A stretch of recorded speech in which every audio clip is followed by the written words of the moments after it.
For many years now, I've wished friends of mine happy Kwanzaa every December, and they always laugh because, well, it's an obvious joke about a fake holiday. But like many jokes these days, it's hard to tell them apart from something that liberals actually believe or do. For example, can you tell whether this is a Saturday Night Live skit or an actual political video put out by Chicago Mayor Lori Lightfoot and her wife? Joyous Kwanzaa, Chicago. Amy and I wish to extend a very beautiful and prosperous Kwanzaa to all of you celebrating this season. As you light the candles and gather in unity, we hope your holiday is filled with rejoicing and happiness. The 7 principles of Kwanzaa guide us to unity and cooperation as we work to uplift and protect our neighbors. Protecting your neighbors there in Chicago. Hey, Beetlejuice, you're obviously doing a great job of that.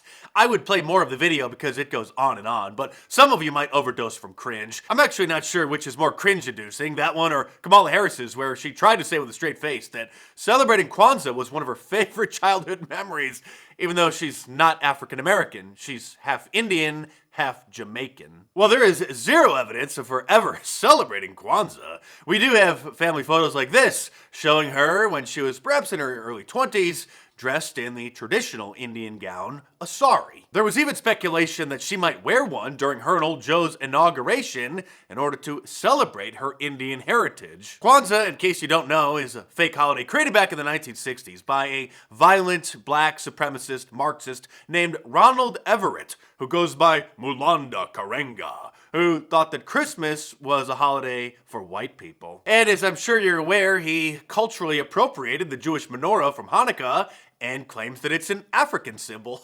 Like virtually all Black Lives Matter heroes, Mr. Karenga was a notoriously violent criminal, but the Los Angeles Times says the dark side of Kwanzaa's founder can't extinguish the holiday's beacon. It's like the woke version of Festivus, where they air their grievances about white culture, and it's celebrated primarily on Twitter, because nobody celebrates it in real life, because it's a made-up holiday. But starting last year, there was a big turning point, because now there are 2, and I think that's the extent of it, 2 politicians who have posted video messages wishing people happy Kwanzaa on Twitter. But the pandering and virtue signaling doesn't end there. In fact, this year, it went supernova. There were dozens of professional sports teams which all tweeted out happy Kwanzaa messages, along with accounts for the Girl Scouts, SpongeBob SquarePants, and even Sesame Street and NASCAR. I'm sorry, but this is the part where I have to interject and make it clear that this isn't a joke, these aren't photoshopped or parodies. They really did this. Happy Kwanzaa from NASCAR. Things got even more pathetic, however, with the official verified College Republicans account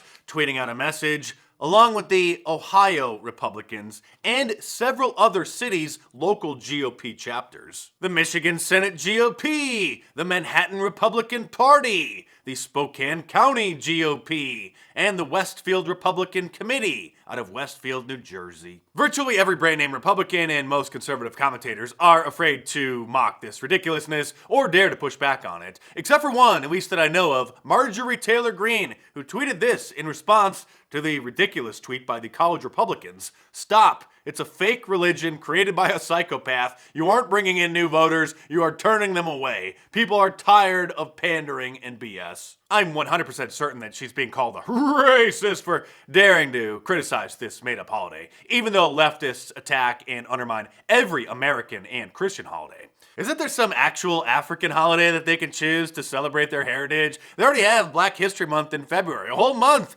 And then there's Juneteenth and Martin Luther King Day. But I guess that's not enough. Oh, and I almost forgot, Hillary Clinton may actually be the first politician, the first white one definitely, to pander to the people of Twitter about this. Back in 2015 when she was running for president, she not only posted a happy Kwanzaa message, but she changed her profile picture to this, whatever the hell that is. I really wouldn't even care about it, but Apple added it to my calendar on my iPhone, and you can't delete it. So now when I'm checking my things to do, I'm like, oh, do I have a party to go to? Is somebody's birthday? What's this? Oh, it's just Kwanzaa. You didn't think the White House would forget the virtue signal about it, did you? Since it's old Joe's first Kwanzaa as president? Of course not. So his caretaker, Jill, set up this table inside the White House dedicated to it. If old Joe ever takes questions from the media again, which I highly doubt after the prank call debacle, then Peter Doocy has to ask him about Kwanzaa, because I guarantee you that Joe Biden has no idea what it even is. Let's go, Brandon. Let's go, Brandon. I agree. That clip is never gonna get old, and the meme is only gaining steam. So order your Let's Go Brandon shirt from my online store at markdice.com or click the link in the description below. If that's not your style, order an Arrest Dr. Fauci shirt since he's now calling for New Year's Eve celebrations to be canceled, not to mention mandatory vaccines to get on an airplane and fly. Or the F. Joe Biden shirt, wanna buy a vowel? Like all of my designs, they're available in a t-shirt, long sleeve, and a hoodie, and a whole bunch of different colors as well. So head on over to markdice.com or click the link in the description below and check them out.